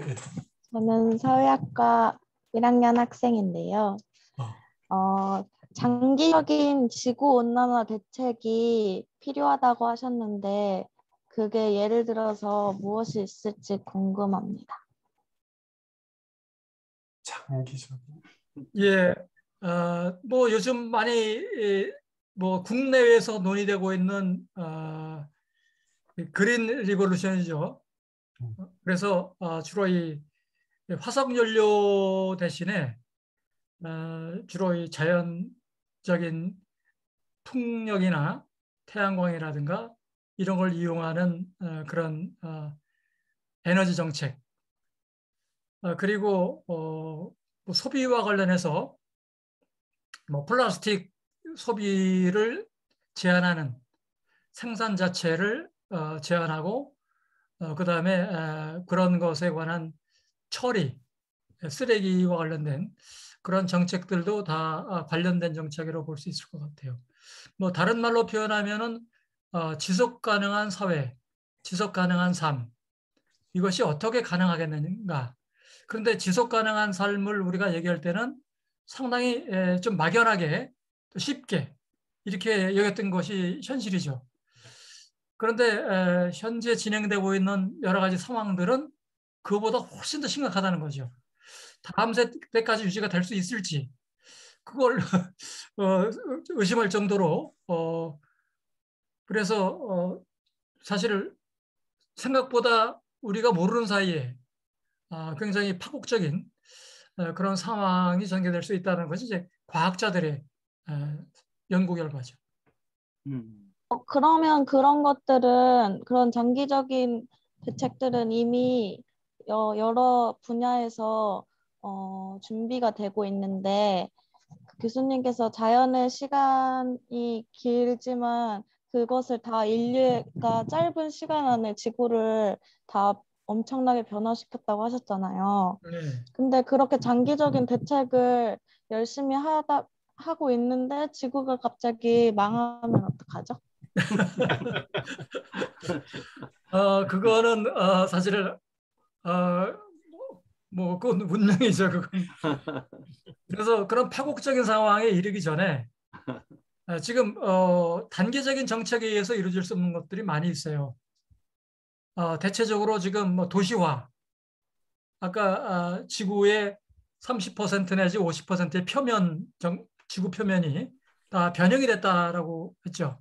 이거는 우리는 한편으로는 도시화라는 의미로, 그다음에 근대화, 고속도로가 만들어지고 또 뭐 산에도 다 이 아스팔트가 깔리고 하는 거를 굉장히 긍정적인 발전이라고 생각을 해왔는데 그런 것들이 결국은 이제 여러 가지 파괴적인 그런 결과를 만들어내기 시작하고, 그래서 나타나는 최근의 현상들이 이른바 태풍이나 뭐 여러 나라에서는 뭐 허리케인이라고 부르기도 하고 사이클론이라고 부르기도 하는 그런 것들이 그 규모가, 파괴력이 몇 배 더 강화된, 그래서 한번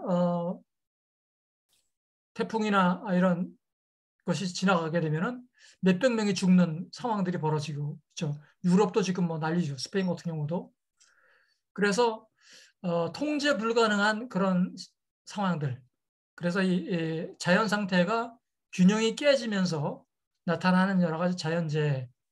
이거는 뭐 상당히 통제 불가능한 상황이기 때문에 그런 것들을 막기 위한 노력이 어떤 개인 혹은 개별 국가 차원에서도 굉장히 힘들고, 전 지구적인 어떤 합의를 통해서 인류적인 차원에서의 대응이 필요한 부분이라고 볼 수가 있겠죠.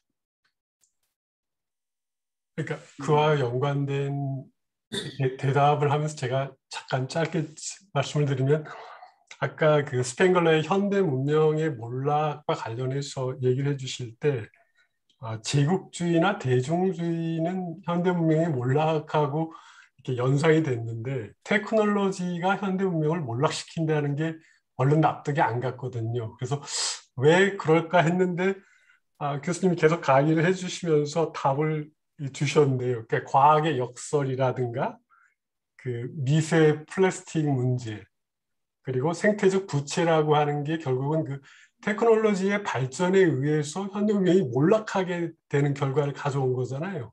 예. 예.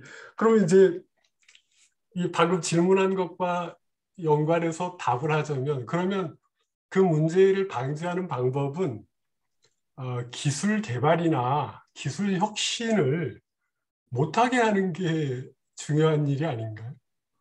결국 되게 역설적인 얘기인데, 문명의 발전을 가능한 한 지연시키거나 문명이 발전하지 못하도록 하는 게 우리 인류가 살아가는데 오히려 더 나은 게 아닌가 하는 그런 생각이 듭니다.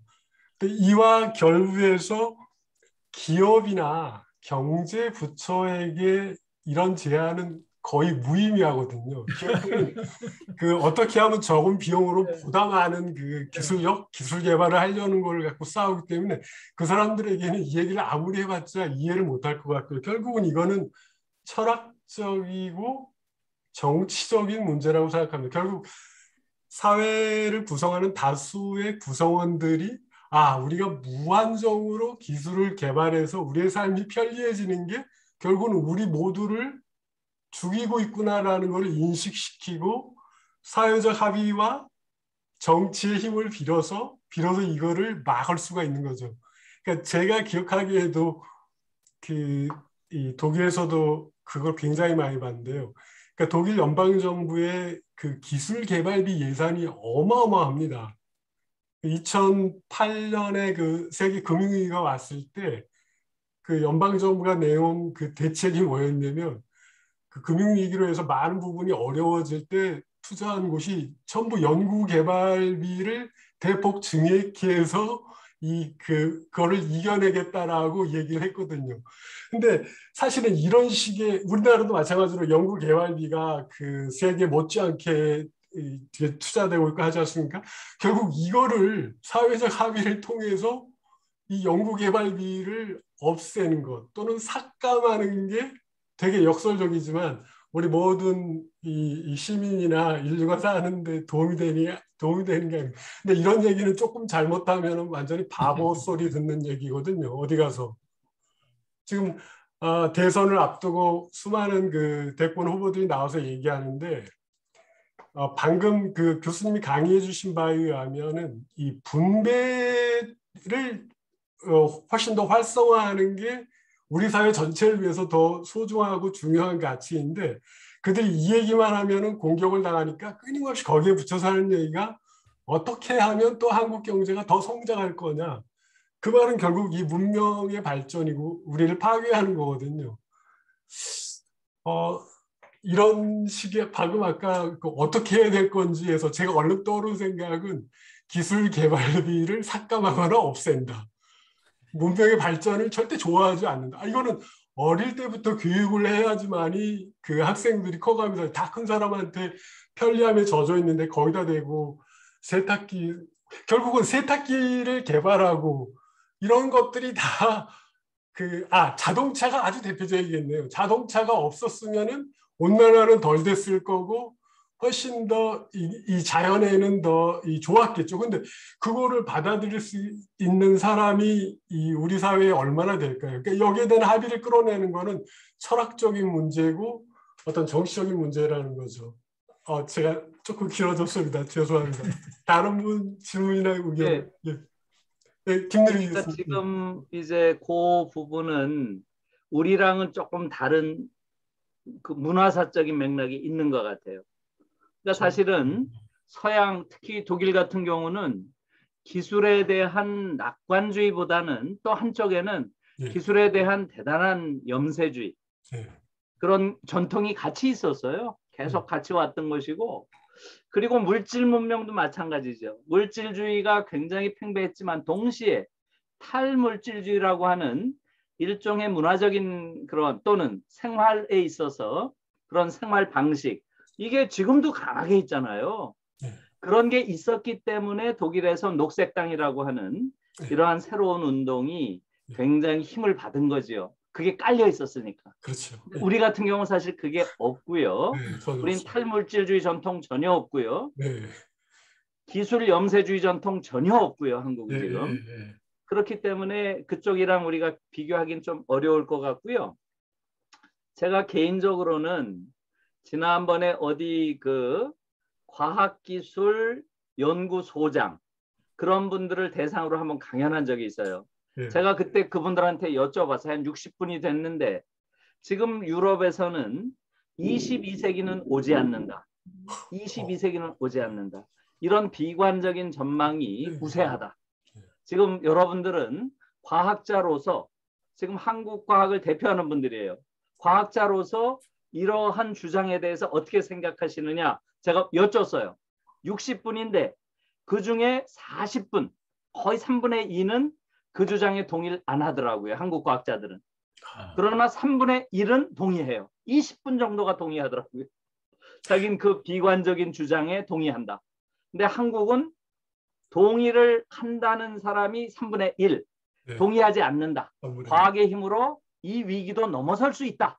이렇게 네. 과학 낙관론을 견지하는 사람이 더 많아요. 아직 3분의 2 정도. 그런데 유럽은 아니죠.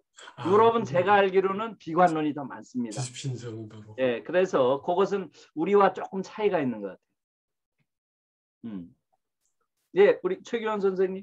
제가 그냥 약간 과학에 대해서만 약간 첨언을 더 하자면 이제 과학사회학에서 주로 하는 이제 기본적인 과학사회학적 관점에 따라서 코멘트를 조금 하자면 이제 과학을 혹은 과학기술을 이제 하나로 이렇게 완전히 정의하기가 어렵고 과학기술 발전 과정을 보면 어떤 사회적인 의지에 따라서 규범에 따라서 발전된 기술들이 있고 그것에 따라서 기술의 성격들이 많이 달라진다는 거죠. 그러니까 오물을 정화하는 것도 기술이고 재활용 그 물질을 분해하고 혹은 이제 생분해 무슨 상품을 만드는 것도 기술이거든요. 그러니까 기술이라고 하는 것이 사회적으로 구성된다라는 입장에서 주로 이런 이야기를 하는데요. 그렇기 때문에 이제 조성모 선생님 말씀하신 것처럼 기후변화에 혹은 이런 상태적 위기에 대해서 대응하는 방법이 결국에는 과학기술 발전 예산을 줄여가지고 전체 발전이라고 하는 것을 줄이는 것이 길이냐라고 물어본다면 그건 굉장히 그렇게 긍정할 수 없는 답이라고 하는 거죠. 어떻게 생각해보면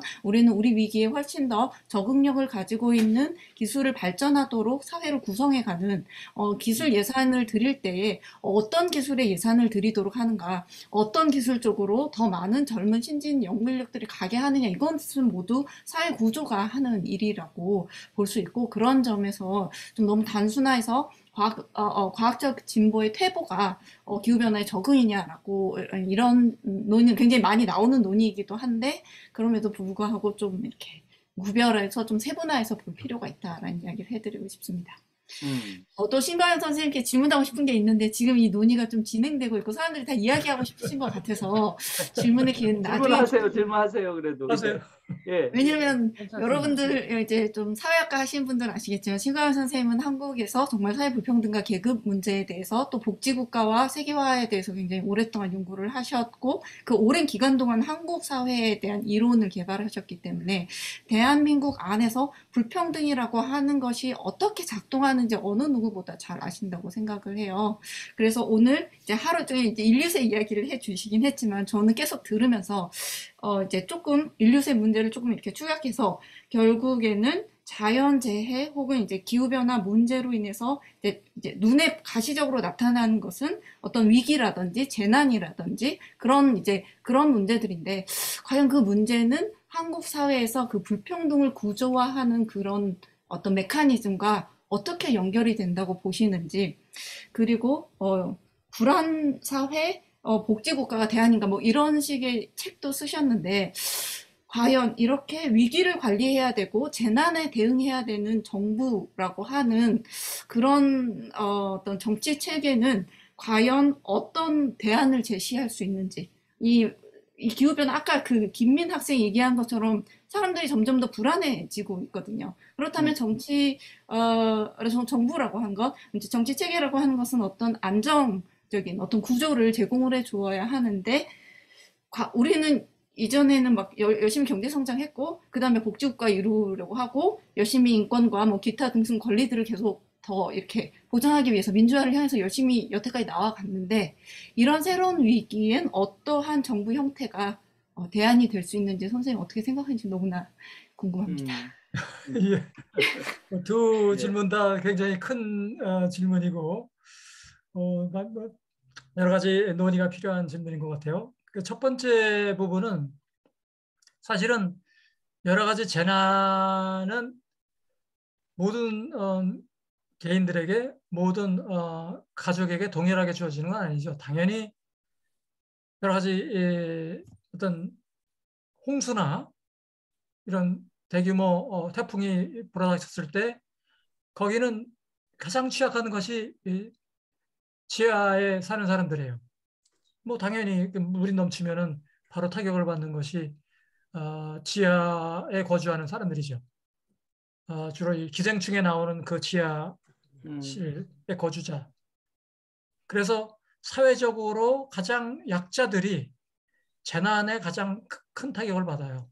그리고 주로 올해처럼 지구온난화로 인해서 뭐 37도, 40도까지 올라가게 되면은 바로 타격을 받는 사람들은 집이 없거나 이른바 에어컨이라든가 여러 가지 냉방시설이 없는 사람들이에요. 그래서 실질적으로 피해나 여러 가지 위험이라는 것이 아주 극단적으로 불평등하게 드러나게 되는 것이 이제 다양한 어떤 환경재해로 인해서 생겨나는 문제들이죠. 그리고 그건 뭐 우리나라만 그런 것이 아니고 모든 나라에서 공통적으로 나타나는 현상이에요. 그리고 그래서 재난이야말로 환경 문제야말로 가장 불평등한 현실을 드러내는 바로미터가 되는, 그래서 뭐 대표적으로 이런 거죠. 뭐 이 물이 안 좋다, 수돗물이 안 좋다 그러면은 할 수 없이 먹는 사람이 있고 수돗물을 이용하는 사람이 있고, 어떤 집에서는 그냥 생수 구매해서 이렇게 프랑스에서 음료수로 수입 사용하는 생수. 경우가 있고, 그래서 다 대응 방식이 다 다르죠. 그래서 이런 생태계 여러 가지 파괴 문제나 오염 문제는 그런 것들을 그대로 드러내게 되는 그런 현상이 있고요. 그다음에 이제 이런 문제를 어떻게 해결할 것인가. 말씀하신 대로 어떤 생산은 그야말로 돈벌이를 위해서 소비를 그렇게 어떤 뭐 삶과 직결된 것도 아니고, 그럼에도 불구하고 돈벌이를 위해서 계속해서 뭐 생산하는 그런 데가 있고, 또 이런 뭐 환경 문제를 해결하기 위해서 기술 개발하는 그런 데도 있어요. 그래서 어떤 부분에 어떤 중점을 둬서 기술 개발하고 지원을 하고 또 그런 것들을 발전시킬 수 있는지, 그것이 국가 역량이라고 생각이 돼요. 그래서 뭐 앞으로 30년 후, 50년 후, 100년 후 사회가 어떻게 바뀔 것인지, 그런 것을 면밀하게 인구 문제라든가 환경 문제라든가 사회 문제라든가 이런 것들을 연구하고, 그런 것에 대비해서 필요한 여러 가지 준비나 어떤 조치를 취하는 것, 정책적으로, 이것이 이제 어떤 정치의 역량이자 정치인들의 어떤 의무이기도 하죠. 그런데 아까도 말씀드린 것처럼 대체적으로 한국은 4년, 5년이 주기잖아요. 더 이상 그 이유는 생각하지 않아요. 이거는 우리나라만 그런 것이 아니라 공통적으로 주로 뭐 4년, 그다음에 중임이 가능한 그런 나라들도 그 사고의 주기가 그렇게 짧다는 거죠. 그래서 그런 것을 벗어나서 좀 더 장기적으로 생각을 하고 장기적으로 그런 것들을 준비할 수 있는, 그러는 것은 결국은 시민사회 학계밖에 없어요. 그런 차원에서 학계 시민사회가 활성화되는 것이 중요한 과제라고 볼 수가 있겠죠. 그런데 이제 시민사회가 그런 역할을 못하고 학계가 그런 역할을 못하게 되면은 그 사회는 사실은 미래 희망이 없다고 볼 수가 있을 것 같아요. 예. 네, 또 학생들 중에서 얘기도 좋고, 네. 질문이나 의견이 있으면 얘기를 해주세요. 네.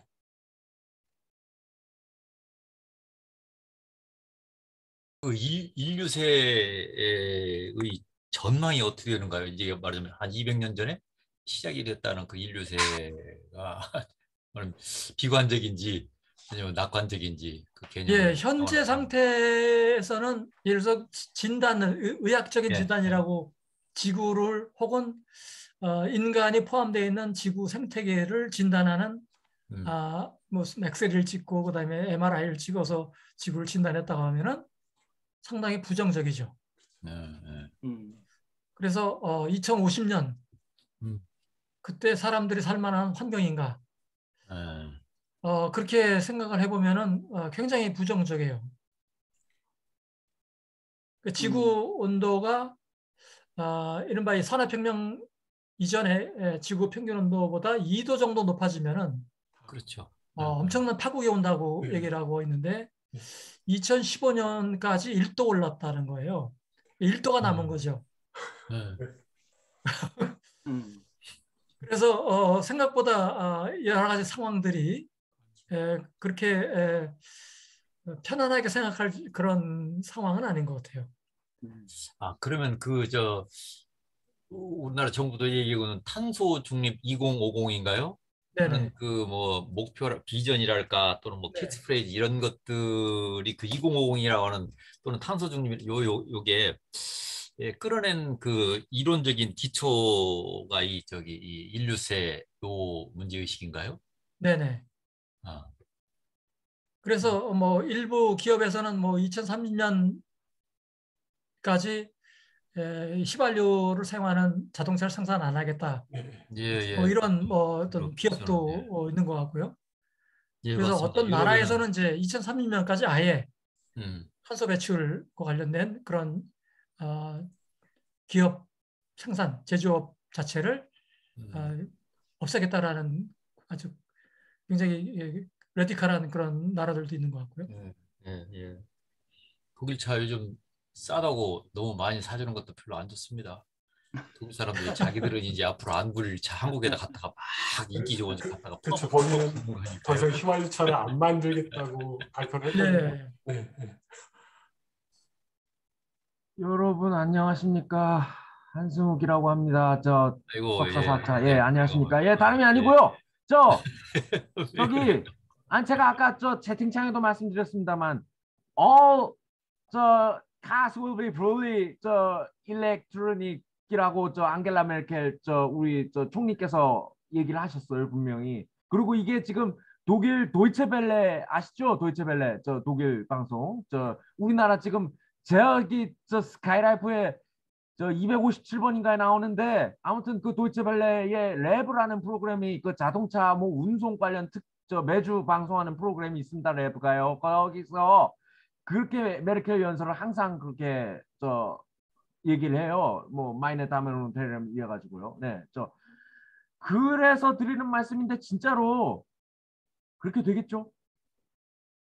못 그래요. 신광일 교수님. 뭐라고 얘기를 했는지를 좀 그러니까 좀 정확하게. 예. 네. 어떻게 메르켈이 된다는 말씀인지 그렇게 메르켈이 되겠죠. 뭐라고 했는지. 네. 저 모든 자동차는 전기로 가게 될 것입니다. 전기로 아, 가게 예, 돼요. 예. 신사승려 그러니까, 여러분. 오늘 네. 하여간 맨날 그 방송이 일주일마다 저 내부에서 나와요. 네. 그렇게 되겠죠? 네. 근데 독일의 그런 인식에 비해서 한국의 인식은 제가 볼 때 비교를 할 수가 없는 상황인 것 같아요. 한국은 전혀 저는 지난번에 조천호 교수님 강의와 오늘 강의에 의해서 거의 문명의 위기를 바라보고 있는데 이렇게 느끼는 사람이 제가 알기에는 제 주변에 거의 없거든요. 저희 강원대학교 법학전문대학원에 저희 아버지 한만주 교수님하고 명희 교수님하고 지금 그리고 박태훈 교수님 확실합니다. 전기 자동차요? 뭐 전기 자동차 말할 것도 없고요. 네. 네. 실제 저희 아버지는 거기에는 전기 동의한다. 자동차를 몰고 계세요. 네. 제네시스요. 네. 하여튼 그런 점이 좀 어려움이 있는 것 같습니다. 그래요. 이제 아무튼 살살 마무리하셔야 되겠네요. 8시간 넘었어요. 예. 시간이 벌써 이렇게 됐네요. 혹시 끝으로 더 질문이나 의견이 있으면 한 사람만 더 하고 마치겠습니다. 예, 여기 김서연 학생. 예. 김서연 학생. 예. 예, 잠시. 네, 안녕하세요. 저는 독일어문학과 1학년 김서연입니다. 예. 일단 이번 강의 들으면서 좀 미래에 대한 많은 좀 제가 이제 대학생으로서 할 수 있는 고민을 좀 할 수 있었습니다.